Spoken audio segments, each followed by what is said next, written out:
Здравейте, казвам се Мирослав Цеков и съм председател на Национален младежки форум. Добре дошли на демократична мозайка, сцена на гражданското общество.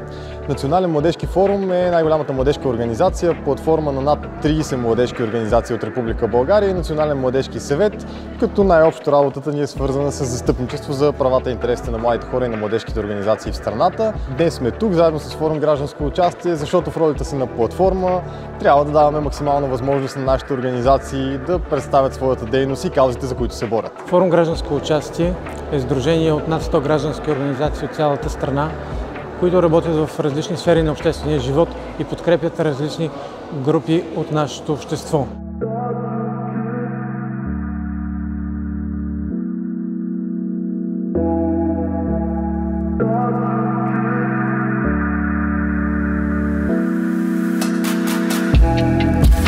Здравейте, аз се казвам Симеон и съм част от Не си сам. Ние сме доброволческа организация от град Перник. Нашата цел е да помагаме на възрастни и нуждащи се от Перник и околността. Днес сме част от фестивала Демократична мозайка, защото вярваме, че доброволчеството наистина е път към това да променяме обществото.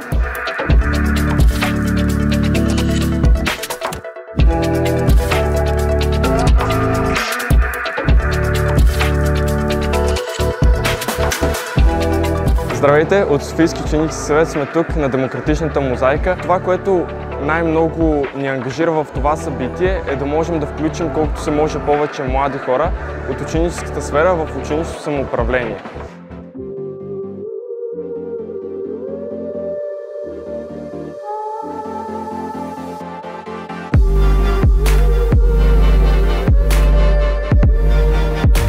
Здравейте, ние сме от Able, Асоциацията на българските лидери и предприемачи. Ако искате да стартирате ваш бизнес или ваше събитие, можете да се обърнете към нас, Able Weekend Activator, където ще ви помогнем в рамките на 48 часа да развиете една своя идея до работещ проект.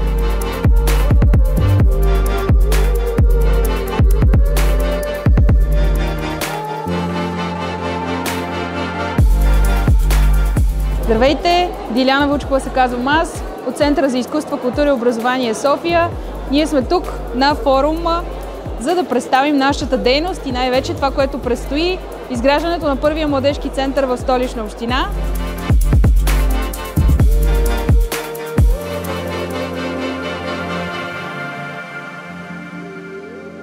Здравейте, ние сме от Дружеството за ООН в България. Тук сме за да ангажираме младите хора с глобални въпроси, да обменим опити и идеи и да стимулираме положителна промяна в съответствие с целите за устойчиво развитие.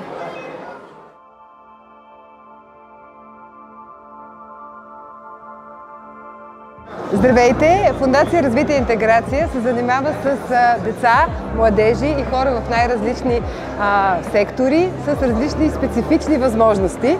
Тук на нашия щанд са разположени всички наши проекти, бъдещи идеи. Това е най-младият член на нашата фондация, София. Тя днес има и празник и води игрите тук. Нашата организация всъщност се занимава и с това да има тотален достъп до всякаква информация във всички аспекти за хората с увреждания.